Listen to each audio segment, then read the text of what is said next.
Hello, welcome back to the class. This is me Ibtihar Ahmad, your language course instructor. In the previous videos, we have learned about some reading techniques and strategies. But in today's video, we will apply all those strategies and techniques practically by reading one of the famous story, The Last Leap by O. Henry. Do you know about The Last Leap O. Henry? Oh, good. Before we starting the activity, you have to keep some objectives in your mind. The objectives of today's videos are to engage you in active reading and to apply all those learned techniques in reading.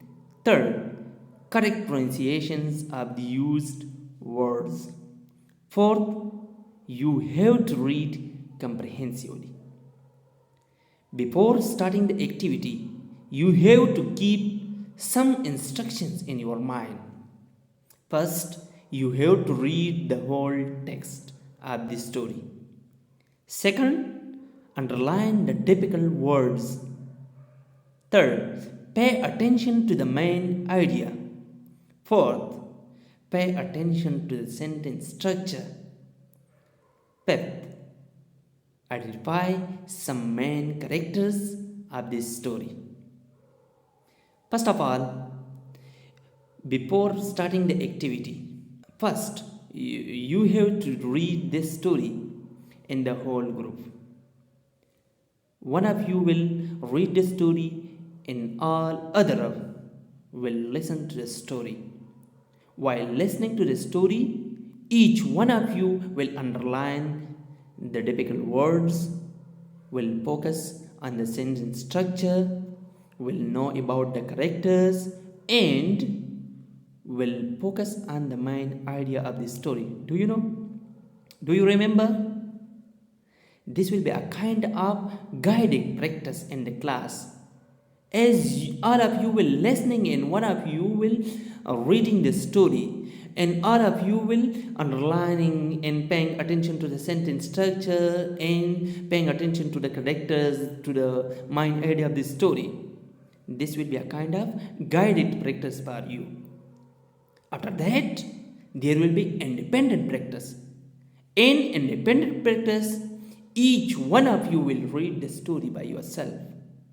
Each one of you will identify the characters. Each one of you will underline the difficult words. Each one of you will learn about the pronunciation, the correct pronunciation, and each one of you have to be focused on the main idea of this story.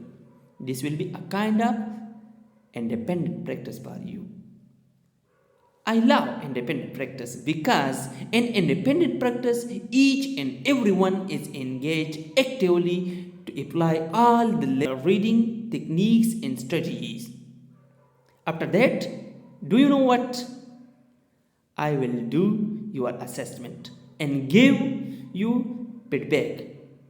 But don't worry, the assessment will be a formative assessment. Do you know what is formative assessment?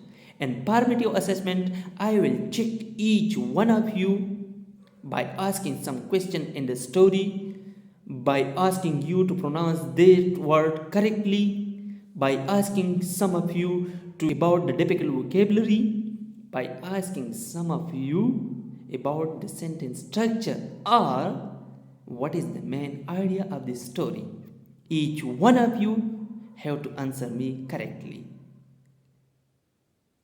And if you can't answer me correctly, at the end, I will give you some suggestion to improve in that particular area in which you are lacking your skills of reading and applying all the learned strategies and techniques practically. After completing the formative assessment, there will be final assessment. In the final assessment, you have to be serious because it will be added to your final scores. It will be counting at your scores. So you have to be ready as after the partnership assessment to the final assessment. In the final assessment, I will test you in the form of maybe multiple questions, in the form of maybe blanks, or in the form of maybe reading the story correctly. I will listening.